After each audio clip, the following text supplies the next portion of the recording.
Bonjour à tous, j'espère que vous allez tous bien. Je suis Sylvie du Cœur d'Union. Je voudrais vous dire merci. Merci à tous les nouveaux abonnés qui ont rejoint cette belle famille de lumière. Je voudrais aussi dire merci à tous ceux qui nous ont soutenus lors de la vidéo à cœur ouvert d'il y a 2 mois que j'ai faite avec Didier pour vous raconter un peu ce que nous vivons et partager un peu aussi vos ressentis. Je voudrais remercier tous ceux qui nous ont appelés, tous ceux qui ont fait des recherches pour nous, tous ceux qui ont fait des commentaires sous la vidéo. Un merci particulier à Chris MJ, à Léa Sylvie, à Maman Catherine, à Sylvie et Christophe, à Claire, à Dame Lala, à tous ceux qui n'ont pas écrit, à tous ceux qui nous ont pas appelés, mais qui nous ont soutenus par leur lumière et leur divinité.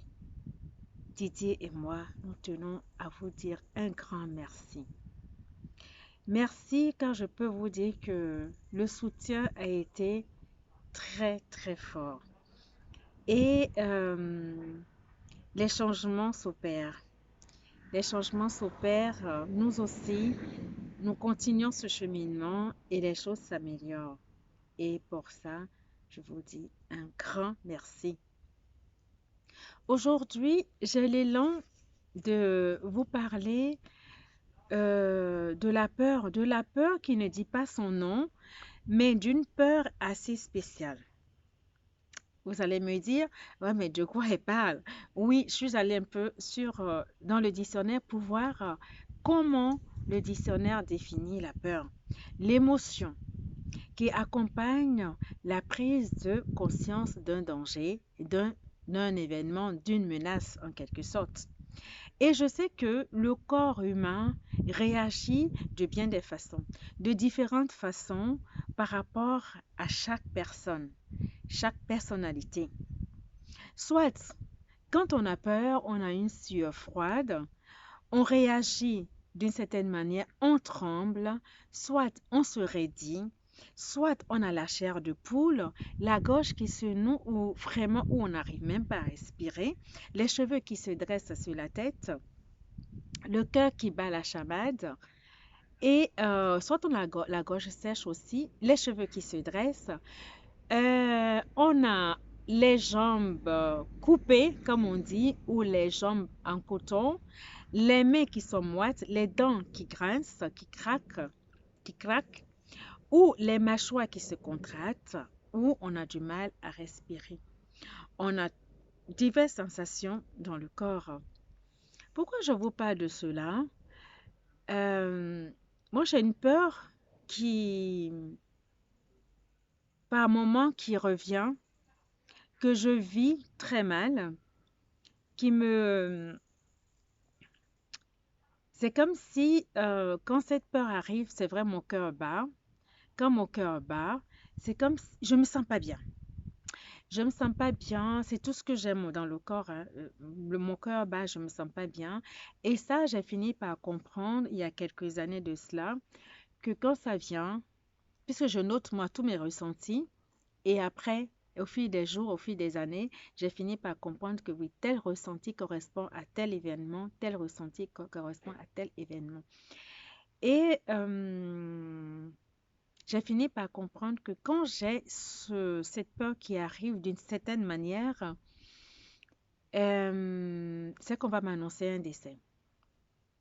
Un décès de quelqu'un qui n'est pas, qui n'habite pas à côté de moi et qui habite loin dans un autre pays ou sur un autre continent. Ça, c'est ça. Après, quand c'est quelqu'un qui est proche, je veux dire par la distance, proche de moi par la distance, je reçois directement le message. Et il y a 3 semaines de cela, pourquoi je vous parle de cela? Il y a 3 semaines, je me réveille en sursaut, j'ai fait un rêve, un mauvais rêve où on me parle d'un décès et de quelqu'un que je connais bien. Imaginez-vous, je me lève, je patiente jusqu'à une certaine heure pour pouvoir appeler la personne et la personne va bien. Bon. Comme on dit chez nous, on touche du bois. La personne va bien. Et je dis, bah, d'où va venir la nouvelle? Et ça a duré pendant 3 semaines. Vous rendez compte? 3 semaines.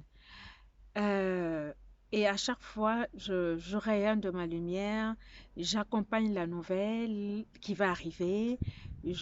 J'accueille déjà en fait, j'accueille au préalable la nouvelle et je rayonne de ma lumière pour accompagner le défunt ou la défunte ou la personne qui va se désincarner ou la personne qui s'est désincarnée parce que ça dépend. Ça dépend des situations. Soit je reçois le même jour, soit je reçois la veille au lendemain. Ça dépend. Et alors, pendant 3 semaines, je dis, mais qu'est-ce qui se passe? D'où ça va venir? Et tout ce que et j'ai vécu ça pendant 3 semaines jusqu'à ce qu'on m'annonce le décès d'une amie à moi, une amie vraiment qui me connaît, qui sait qui est Sylvie en fait. Une amie pardon, c'était le train qui passait. Et donc, j'ai eu la nouvelle. Quand j'ai eu la nouvelle 3 semaines après, alors j'ai compris. J'ai compris. Et le même soir, cette amie est venue me voir.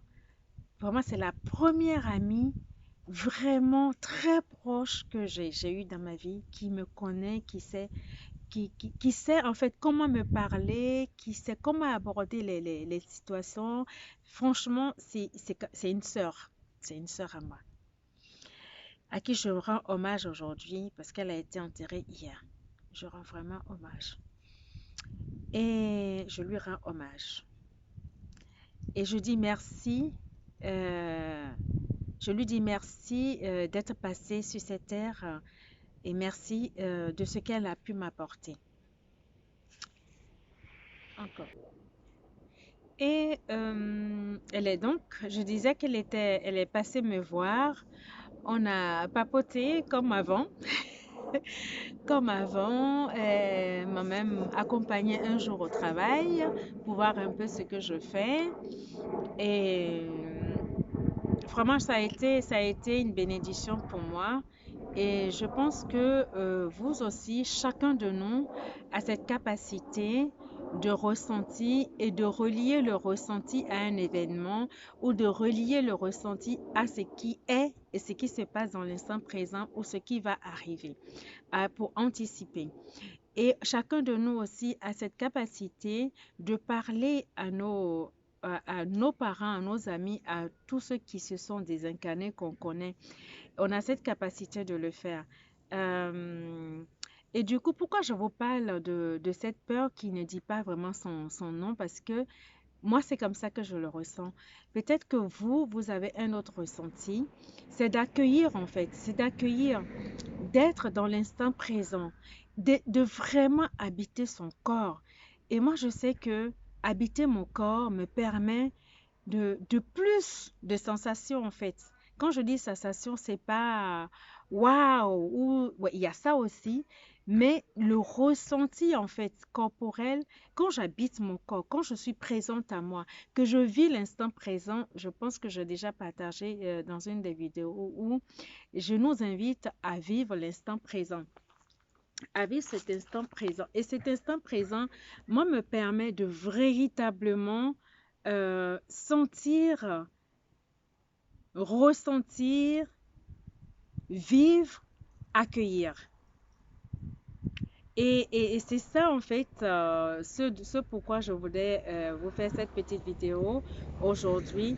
Et je voulais tout simplement t'inviter, si cela t'est déjà arrivé, de tenir un cahier, en fait, de noter. Moi, c'est comme ça que j'ai fait au tout début. Je notais mes ressentis, je notais la date, l'heure, et après, quand l'événement arrive, je note. Et comme ça s'est produit plusieurs fois, et je relie effectivement ce ressenti par rapport à tel événement précis. Par exemple, le décès. OK. Dans ce cas précis, le décès. Et c'est comme ça que j'ai fait pour savoir quel ressenti qui correspond à quel événement. Alors, si ça te parle, tu peux aussi t'exercer à ça et voir comment tu peux accueillir, comment tu peux anticiper ou comment tu peux véritablement rayonner ta lumière pour accompagner euh, celui ou celle qui s'est désincarné. Voilà un peu ce que je voulais parler dans ma vidéo aujourd'hui. Je te remercie de m'avoir suivi et donc laisse-moi des commentaires si tu veux, si ça t'est déjà arrivé et comment tu as procédé et comment tu as fait pour accueillir la nouvelle. Parce que je sais que ce n'est pas facile. Ce n'est pas facile, mais en t'exerçant, on accueille plus facilement les choses et on s'ouvre parce qu'on n'est jamais seul. Ça, je vous l'ai dit, on n'est jamais seul. Ma présence supérieure est avec moi. Ta présence supérieure est toujours avec toi.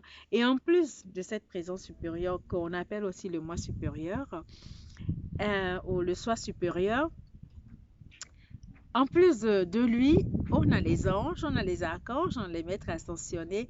Alors, on n'est jamais seul. Merci et à très bientôt. Namasté. Au revoir.